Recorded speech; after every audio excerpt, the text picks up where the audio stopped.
Na aula passada, então, nós vimos, terminamos de ver a união estável, né? Falamos sobre a configuração da união estável e depois teve aquela atividade. Dentro da atividade, a primeira pergunta é, em relação à união estável, assinale a alternativa que está correta. E daí nós tínhamos as alternativas ali. 4 alternativas para marcar a correta.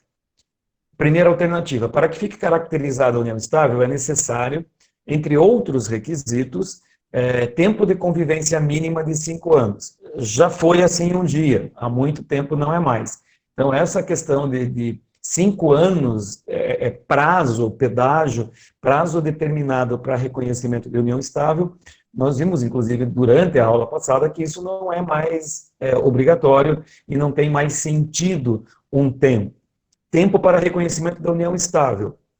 É um tempo suficiente para que ela possa se configurar. E isso vai depender de casal para casal, de fato concreto para fato concreto. Eu não posso estabelecer como critério 1, 2, 3 anos. Às vezes um relacionamento é tão intenso que aí com 8, 10 meses já está configurada uma união estável. E às vezes ele é tão morno, né, tão frio, tão distante, que mesmo com 2 anos ela não está configurada ainda, ela não tem aparência de casamento. Eu gosto sempre de colocar para vocês a visão, né, é a ideia que a sociedade tem daquelas duas pessoas. Se realmente elas convivem e tal, se elas têm a aparência de casados, da constituição de uma família, elas estão em união estável. Se não tem essa aparência, se eu não consigo tirar disso, eu não posso determinar ali uma união estável. Lembrando, né, pessoal, eu tenho que provar a união estável, esses requisitos para a configuração, é para produzir prova. Então, eu vou analisar esses requisitos para quê? Para a produção de prova. Quando que eu preciso produzir prova? Quando há divergência entre se existe ou não existe a união estável. Se os dois estão de comum acordo, concordam que existe ou concordam que não existe, não tem que produzir nada, eu não preciso de nenhum elemento, nenhum requisito, não há necessidade disso. Nós apresentamos aqui para que vocês compreendam que a prova do casamento a gente faz pela certidão, né? Apresentou a certidão, comprovo que estou casado. A prova da união estável eu faço como? Eu faço pela conjugação de todos os requisitos. Se eles estiverem presentes, ótimo, eu tenho a união estável. Se eles não estiverem presentes, eu não tenho união estável. Então, tempo delimitado ele não existe, está errado. Quem estiver separado apenas de fato, não pode constituir união estável. Mentira, mentira. Porque se eu estou separado de fato e estou em outra união com uma outra pessoa, nessa questão de estar desejando constituir família, eu estou sim em união estável. Sendo necessária antes a dissolução do vínculo conjugal. Nesse caso, haverá a simples concubinato.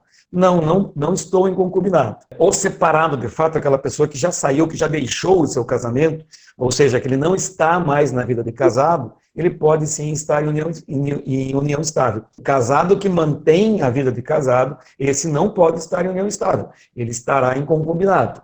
Se bem que se vocês forem procurar, já existem aí alguns julgados, principalmente em tribunais regionais, dando conta de que é sim possível reconhecer a união estável, pelo tempo, pela constituição de família, por ter amealhado bens, né?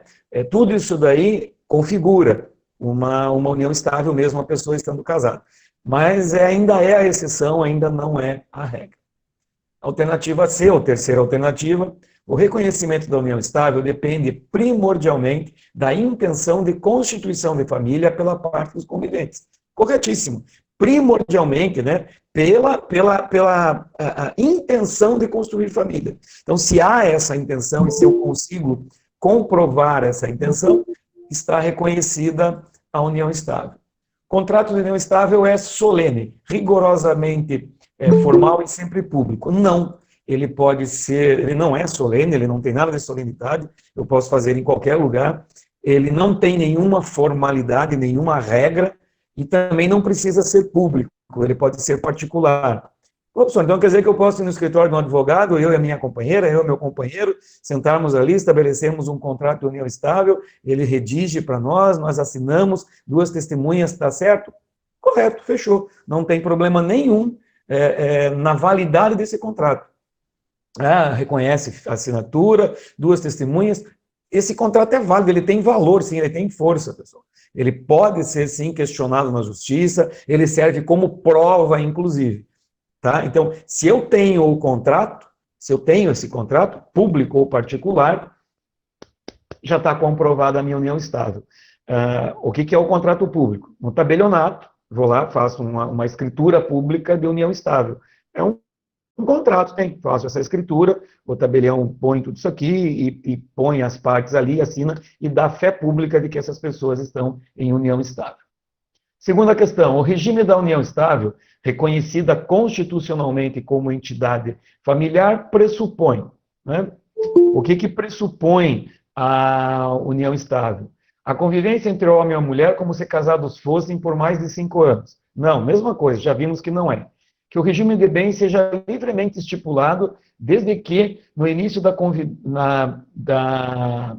convivência, eu não tenho que estipular nenhum regime de bens para reconhecer a união estável.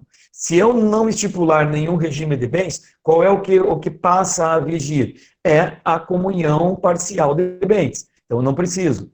Não estipulação de prazo mínimo para sua demonstração, bastando ser duradoura, pública e contínua. É isso aí. Duradoura, não tem um prazo determinado. Esse duradouro, como eu falei, duradouro, não posso dizer que duradouro é uma semana, é um mês, é 10 dias, 15 dias. Isso é muito pouco. Mas, a partir de um determinado tempo, dependendo da relação, eu já posso dizer que ela tem que ser pública, não pode ficar, eu não posso estar em união estável apenas dentro da minha casa, fora da minha casa são duas pessoas até que parece que são amigas ou são estranhas, e ela tem que ser contínua, ela não pode ser interrompida seguidamente. Isso não pode acontecer. Eu tenho que ter uma durabilidade. Ainda que, né, possa, sim, haver momentos em que alguém sai para trabalhar, passa um tempo fora, como a gente comentou. Né? Então, essa que é a certa, seria a letra C. A necessidade do regime de comunhão dos aquestos e dos aprestos. Não tem necessidade de comunhão de aquestos, né? A comunhão de bens, vamos dizer assim, e dos aprestos. Isso não tem necessidade de se demonstrar, nem de provar isso, nem de fazer isso como um pacto. Aliás, a união estável ela não necessita de pacto anterior. O pacto dela é estipulado dentro do próprio contrato de união estável. Né? É que se considere como tal uma união estável com menos de 5 anos, desde que dela resulte filhos. Não tem 5 anos e nem filhos. Né? Filhos não significa união estável. Tem tantas relações que não chegam nem perto de união estável, mas existem filhos. Né? Hoje são amigos. Tiveram um encontro casual, desse encontro gerou uma gravidez, dessa gravidez a mãe está lá sozinha, criando o filho de maneira individual, e o pai, né, na minoria das vezes, ajudando, auxiliando na criação do filho. Né? Então, não é obrigatório, não passa nem perto de união estável. Então, filhos também não marca, não é. Claro que se vive junto, se ela é contínua, se ela é pública, duradoura e tem filhos, é um elemento a mais de prova. Então, a outra, eu tenho algumas assertivas, né? A Constituição Federal de 88 conferiu à união estável o caráter de entidade familiar. Sua atual disciplina encontra-se no Código Civil, a Lei 10.406 de 2002, e acerca desse título analise os itens abaixo. É reconhecida como entidade familiar a união estável entre homem e mulher, configurada na convivência pública, contínua e duradoura, estabelecida com o objetivo de constituição de família. Isso aqui é quase texto de lei, né? Está perfeitamente correto.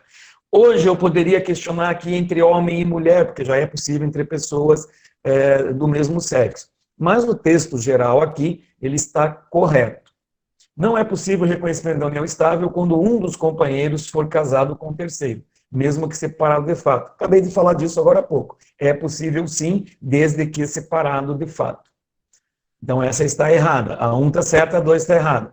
As relações pessoais entre os companheiros obedecerão os deveres de lealdade, respeito, assistência, de guarda, sustento e educação dos filhos. São os mesmos deveres do casamento.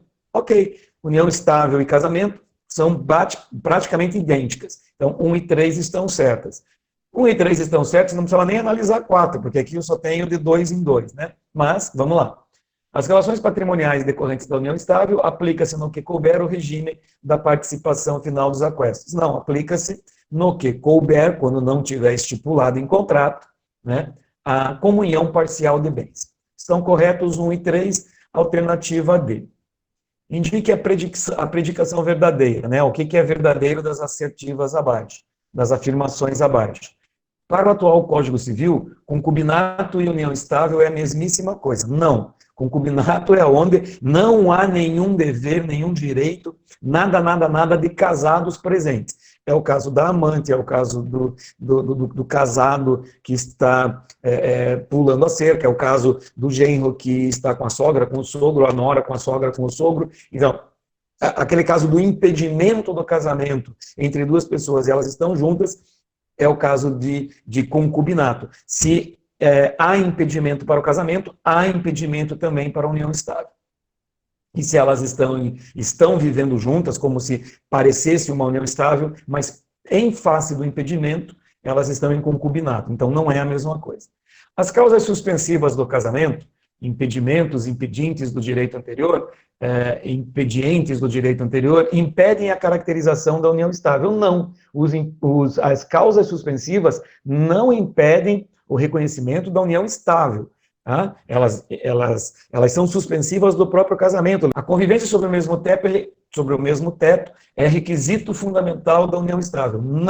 Não é. Eu não preciso viver debaixo do mesmo teto para o reconhecimento. Posso morar em casas diferentes, eventualmente em cidades diferentes, e conviver apenas nos finais de semana, nos feriados prolongados, nas férias. A intenção pública, contínua e duradoura de constituir família é que vale. Na união estável, salvo escrito entre os companheiros, ou seja, salvo um contrato, aplica-se as relações patrimoniais no que couber no regime parcial de comunhão de bens. Correto, essa era a certa. A última, né? A união estável, também para marcar a correta.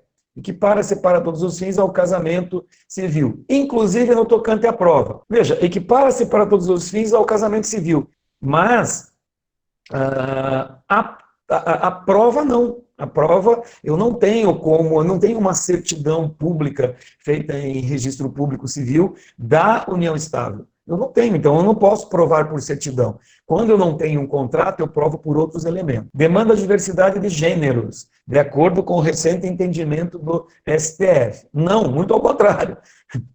O recente entendimento do STF não determina que eu tenha que ter diversidade de gêneros. Será regida em seus aspectos patrimoniais pelo regime da separação obrigatória. Não, é pela comunhão parcial.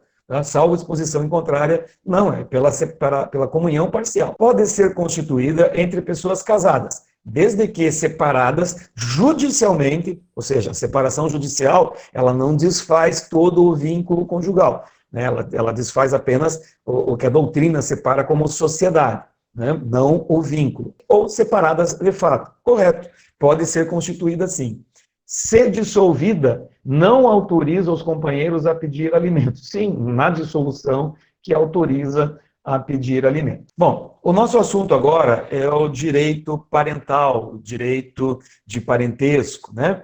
As relações de parentesco que nós vamos começar a estudar. Dentro das relações de parentesco, depois nós vamos ver várias coisas. Reconhecimento de filho, filiação, são elementos que a gente vai ver. Primeiro vamos entender, né, vamos buscar entender o que é uma relação de parentesco, como que ela se forma. Ainda que eu já tenha explicado para vocês mais ou menos no começo, quando nós ainda estávamos com aula presencial, né, eu passei para vocês, eu fiz ali algumas considerações, parentesco em linha reta, tal, só a título de esclarecimento, porque era necessário fazer naquele momento. O direito parental, ele vai verificar as relações, né, ou os efeitos jurídicos que existem entre as relações dos parentes. Então, eu tenho um vínculo familiar, e esse vínculo familiar, ele vai me gerar obrigações, sim, e vai me gerar direitos. Dois conceitos, duas definições. uma do Rubens França e a outra da Maria Helena Diniz. Então, o Rubens França vai dizer que é o liame que vincula as pessoas oriundas de uma ascendência comum, né? Uma ascendência comum, é o parentesco consanguíneo, ou seja, eu venho de uma origem comum, eu e meus irmãos temos um parentesco. Por quê? Porque acima de nós existem um ascendente comum, ou dois ascendentes comuns, um pai e uma mãe. Né? O meu pai tem parentesco com o meu tio, que é o seu irmão, porque eles têm um ascendente em comum, né? Os ascendentes em comuns, que são meus avós, que automaticamente vão também ligar o meu parentesco, eu vou até o meu pai, vou até o meu avô, vou até o meu tio. Então, essas linhas, essas ligações entre essas relações de parentesco, dizem que nós somos parentes, por quê? Porque eu consigo encontrar na nossa relação um ascendente comum. Então, havendo um ascendente comum nessa relação, eu consigo determinar um grau ou uma relação de parentesco. Numa interpretação gigantesca, muito ampla, sim. Só que essa distância, né, de parentesco entre todos nós aqui, ela é tamanha que a gente nem considera mais como parentes essas pessoas, né? O direito vai estabelecer como parentesco, por regra, as ligações, né, em linha reta todo mundo, e os colaterais aí até quarto grau, né, é onde o direito garante, dá algum tipo de garantia, ele vai reconhecer alguma coisa. Ah, mas quer dizer que o filho do meu primo, que é de quinto grau, então ele não é considerado meu parente? Na vida de vocês, no cotidiano, sim, ele é parente. Não há um grau de parentesco que tenha relevância para o direito. O direito não exclui esses graus de parentesco. Ele simplesmente não dá relevância, não dá importância. Né? A importância maior que ele dá é até o quarto grau. É os parentes colaterais, né? Em linha reta, esse liame, essa ligação, ela é até o infinito. Então, para o direito, se eu morrer e o único herdeiro em linha reta meu está 5 graus para cima, ele é o meu herdeiro. O direito se preocupa com todos da linha reta, tanto faz se ascendente ou se descendente. E liame que vincula as pessoas oriundas de uma ascendência comum, parentesco consanguíneo, ou jungidas, quer pela transmissão do pátrio poder, parentesco civil, esse pátrio poder aqui, esqueçam, né, está no livro, mas é antigo, não dá, hoje seria poder familiar, quer pelos efeitos do matrimônio, né? Parentesco afim. A transmissão do pátrio-poder, ou transmissão do poder familiar, a gente entende por adoção, né? Eu posso traduzir isso aqui pela adoção. Alguém perde o poder familiar, outro assume, sai de um grau de parentesco e entra em outro. E quer pelos efeitos do matrimônio, do casamento, que é o parentesco por afinidade. Então, veja, eu tenho 3 tipos de parentesco já nessa definição. O parentesco consanguíneo, o parentesco por afinidade, afim, ou o parentesco civil. Esses são os 3 tipos de parentesco. A Maria Helena Diniz vai dizer, o vínculo existente não só entre pessoas que descendem uma das outras, ou seja, ascendentes e descendentes, ou de um mesmo tronco comum, aí eu vou para os colaterais, os que descendem e ascendem uma das outras, eu estou em linha reta, é pai, filho, neto, bisneto, avô, bisavô, tetaravô, enfim, todos os que estão na linha reta. As que estão no mesmo tronco comum, ou seja, eu vou até o meu bisavô, todo mundo que está ligado ao meu bisavô é meu parente colateral, se não estiver na minha linha reta, mas também, ela completa, entre o cônjuge ou companheiro e os parentes do outro. Tá? Entre adotante e adotado. Ela também, na primeira parte da definição dela, a descendência e tronco comum, ela tratou do parentesco consanguíneo. Na segunda parte aqui, que ela fala do cônjuge ou do companheiro e os parentes do outro, ela tratou do parentesco por afinidade. E entre o adotante e o adotado, a filiação civil. No slide seguinte aqui, a gente vai tratar da classificação de cada uma delas. Do parentesco consanguíneo, do parentesco por afinidade e do parentesco civil. Então, consanguíneo, eu já mais ou menos expliquei para vocês.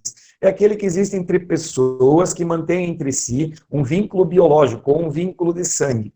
É aquele vínculo que existe de pessoas que são ligadas na sua ascendência pelo mesmo genitor, né? Eu e meu irmão somos parentes consanguíneos. Eu e o irmão do meu pai somos parentes consanguíneos. Eu e o irmão da minha mãe somos parentes consanguíneos. Eu e o pai da minha mãe, que é meu avô, somos parentes consanguíneos. Tudo que eu dei como exemplo aqui, pessoal, eu estou levando em conta que nenhuma dessas pessoas aqui foi adotada, senão o parentesco passa a ser civil. Em que pese, né? Em que pese haja toda a destituição de um poder familiar, essa pessoa entre na família e seja da família, não há diferença de direitos entre o adotado e o filho concebido naturalmente. Então, se o meu tio, por exemplo, o irmão do meu pai foi adotado, ele é meu tio da mesma forma, os direitos dele dentro dessa família são válidos, são garantidos, mas a nossa relação de parentesco, ela decorre da adoção e não da paternidade natural do meu avô e da minha avó, ok? Então, só para a gente distinguir. A questão de direitos, não há diferenciação. O que existe é apenas como que eu estabeleço a relação parental entre essas pessoas. Tá? Beleza.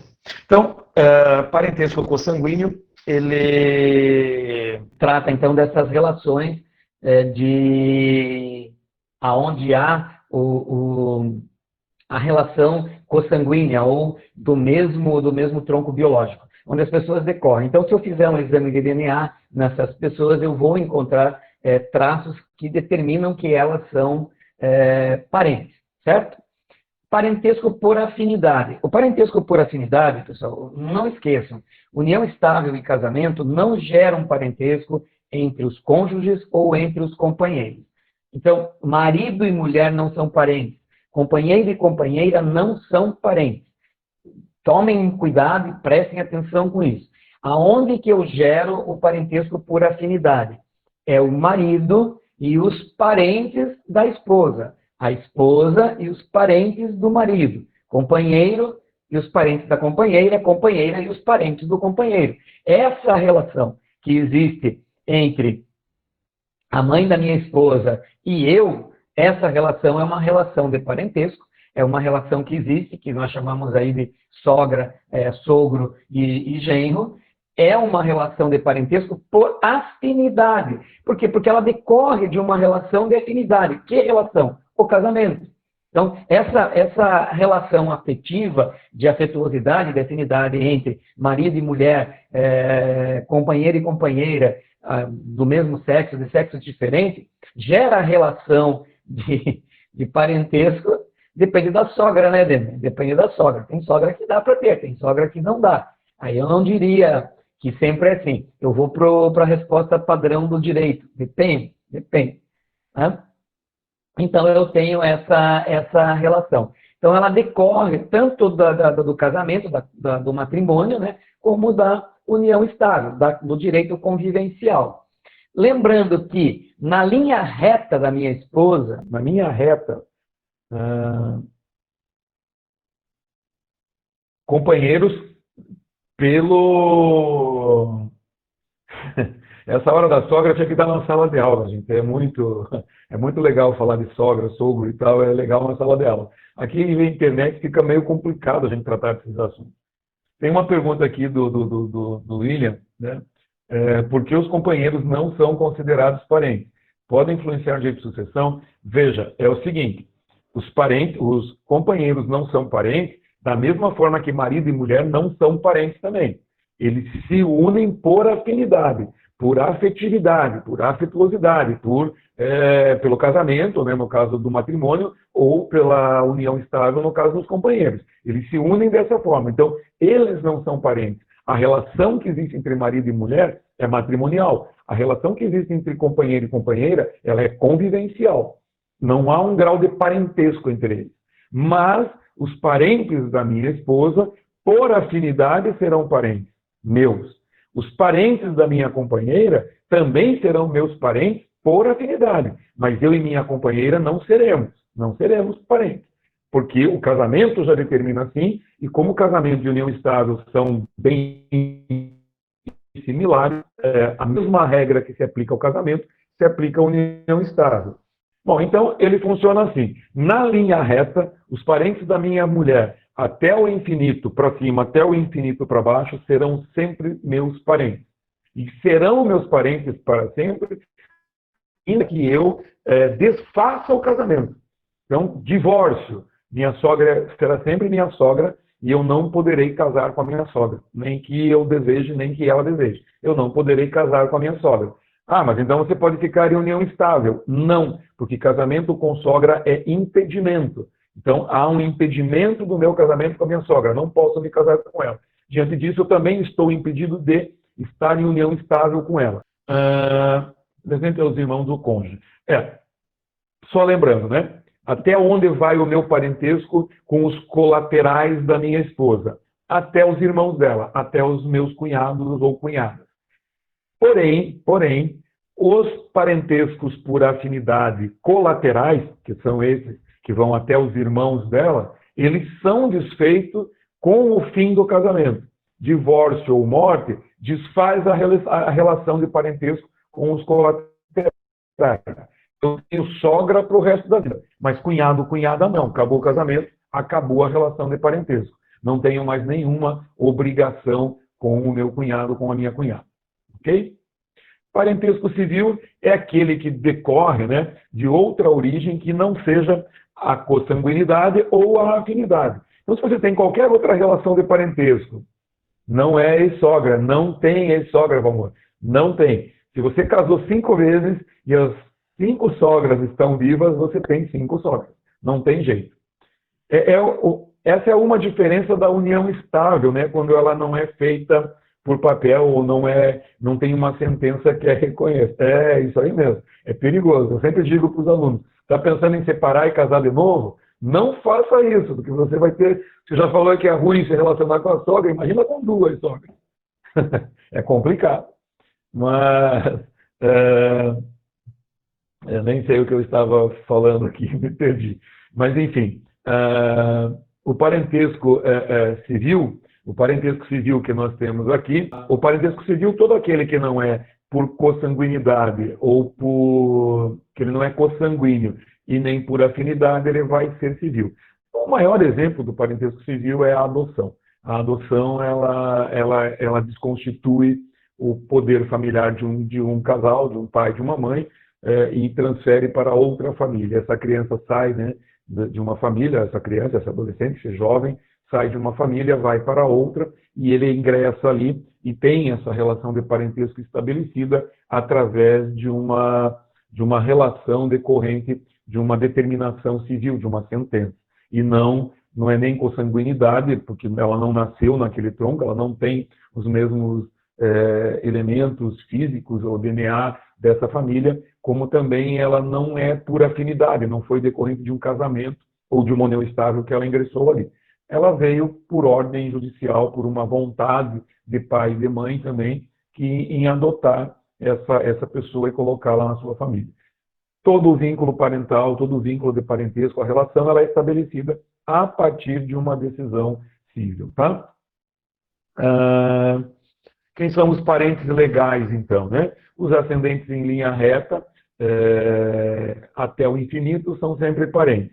Os colaterais ou transversais são 2 nomenclaturas, né? Os colaterais, primo, tio, filho do primo, enfim, eles são colaterais ou também transversais, também chamados de transversais. Os afins, que é por afinidade, até o irmão do cônjuge ou companheiro, no caso dos colaterais, e em linha reta, todos os afins os parentes em linha reta da minha esposa são parentes também. Como que eu faço para contar o grau? Lembram da regrinha, né? Eu vou até o ascendente comum. Se eu estou na linha reta, eu só vou subindo e contando as ligações, os risquinhos de ligação, né? Então, eu e o meu pai somos parentes em linha reta de primeiro grau. Por quê? Porque entre eu e ele só tem uma linha, né? Um risquinho que liga. Eu e o meu avô, eu vou ter 2. Eu vou ter um que liga até o meu pai e do meu pai até o meu avô. Então, o meu avô, ele é parente em linha reta de segundo grau. O meu irmão é colateral de que grau? Ah, ele é colateral de primeiro grau, né? Não, ele é de segundo grau. Porque eu vou até o meu pai, saio, vou até o meu pai e desço até o meu irmão. Então, se você colocar 3 círculos, né, o pai, o filho, né, e o irmão, eu subo até o pai, desço até o filho. Uma ligação, 2 ligações, segundo grau. Né? Nós fizemos isso no quadro em aulas anteriores. Tá? Agora nós vamos entrar em como configurar os parentescos, ou mesmo grau, grau diferente, ascendente, descendente. Eu quero mostrar para vocês graficamente, e a gente, né, mostrando esses slides que faltam aí, 5 slides, falando um pouquinho, explicando um pouquinho cada um deles, a gente encerra a aula de hoje, e eu vou para a chamada e já, né, paralelamente, já abro a nossa atividade de hoje, tá? Eu vou abrir a apresentação, vamos ver se vai aparecer para vocês aí. Então, o primeiro slide que vocês estão vendo aí é a linha descendente, né, a linha reta descendente. Então, eu coloquei ali eu, meu filho, meu neto, meu bisneto. A linha reta ascendente é meu pai, meu avô, meu bisavô e assim por diante.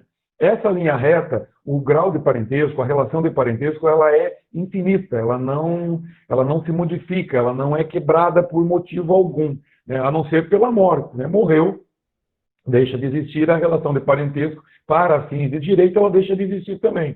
Mas, por exemplo, se eu tenho um tataravô, e entre o tataravô que está lá em cima e eu que estou aqui embaixo, não tem ninguém mais no meio, são todos falecidos, o bisavô, o avô, o pai, todo mundo é falecido, meu tataravô morreu, eu sou herdeiro dele. Por quê? Porque essa relação, ela não se extingue de forma alguma, né?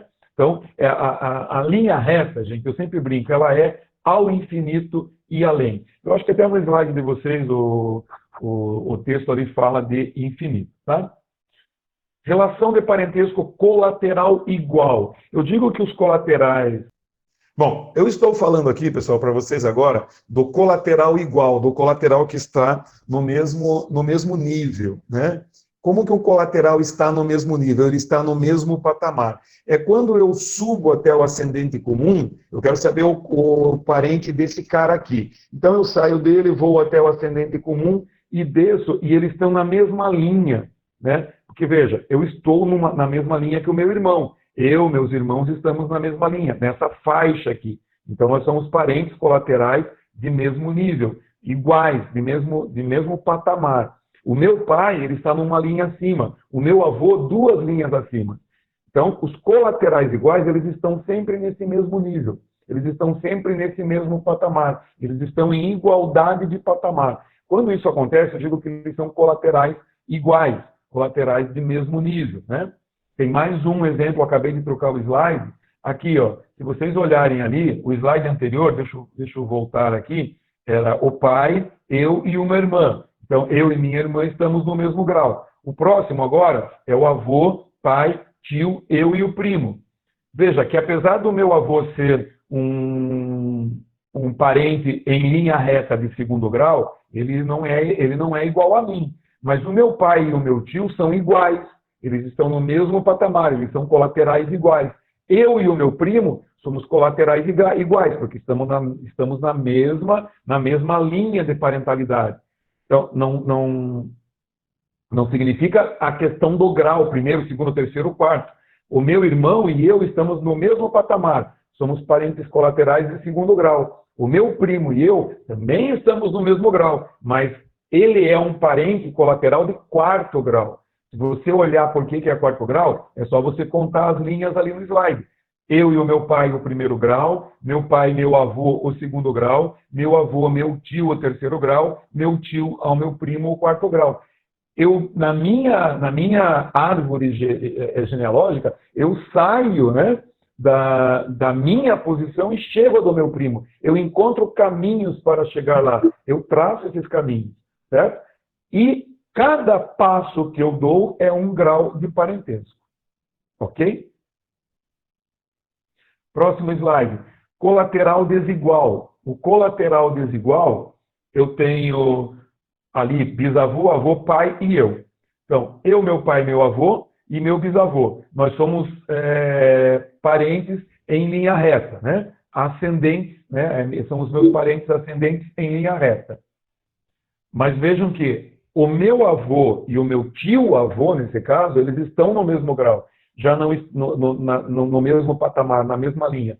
mas o meu pai já não está com eles. E eu também não estou. Então, o meu pai, eu e o meu tio-avô somos parentes colaterais, né? Eu, o meu pai e o meu tio-avô somos parentes colaterais com relação a ele, meu tio-avô, mas estamos em desigualdade, somos colaterais desiguais. Por quê? Porque ele está logo abaixo do meu bisavô, né? E eu e o meu pai não, nós estamos mais abaixo ainda. Então, o meu tio, né, também é desigual com relação a mim, mas é igual em relação ao meu pai. E o meu primo, que seria igual em relação a mim, mas seria desigual em relação ao meu pai, ao meu avô e ao meu bisavô. Então, se você traçar essas linhas, aonde cada um está, todo mundo que está nessa linha é colateral igual. Quem está em linhas diferentes é colateral diferente. Por que a gente usa isso e por que a gente estuda dessa forma e põe essas linhas, né, desse jeito? Isso vai ter um reflexo lá no direito das sucessões. Quando eu tenho uma linha de herdeiros e abre-se uma vaga aqui. Como que essa vaga é preenchida? São 5 irmãos, né? Eu tenho pai e tenho 5 irmãos. Só que desses 5 irmãos, antes do pai falecer, um deles falece. Quem que vai entrar nesse lugar? Esse lugar pode ser preenchido ou não pode? Ou esse grau aqui afasta todos os demais da sucessão? Isso a gente vai ver no direito de sucessões no semestre que vem, tá? Relações de parentesco por afinidade, né? E aqui eu tenho o slide da afinidade, que é o nosso último slide de hoje. Vejam, marido ou mulher, né? Marido e esposa, companheiro ou companheira. Entre eles ali, apesar de ter a setinha, não há relação de parentesco. Eu tenho sogra, mãe da sogra, avó da sogra, enteada, filha da enteada, neta da enteada, são todos meus parentes em linha reta por afinidade. A irmã, os irmãos da minha mulher, da minha companheira, eles são colaterais por afinidade. Essa relação que está nessa linha aqui, nessa linha reta, que vai da avó à neta da enteada, ela nunca se desfaz, nem depois do casamento. Ela não se desfaz, nem depois do casamento. Os colaterais, elas se desfazem. Da mesma forma que eu não posso me casar com a sogra, eu não posso me casar com a mãe da sogra. Eu não posso me casar com a avó da minha sogra, né? Ou seja, com a bisavó da minha esposa. Também não posso me casar. Tal qual eu não posso me casar com a minha enteada, com a filha da minha esposa. Se ela tem uma filha antes de nós nos casarmos, que não é minha filha, eu não posso me casar também. Como eu não posso me casar com a neta da minha esposa pela via da enteada, nem com a bisneta. Eu não posso. Toda essa linha reta aqui impede o casamento. Eu não posso me casar com nenhum deles e também não posso estar em união estável com nenhum deles. Pessoal, eu vou só desligar a câmera e o microfone, mas vou ficar com o fone aqui ligado, com o áudio ligado também no notebook. Se precisarem, tiverem dúvida, é só chamar, tá bom?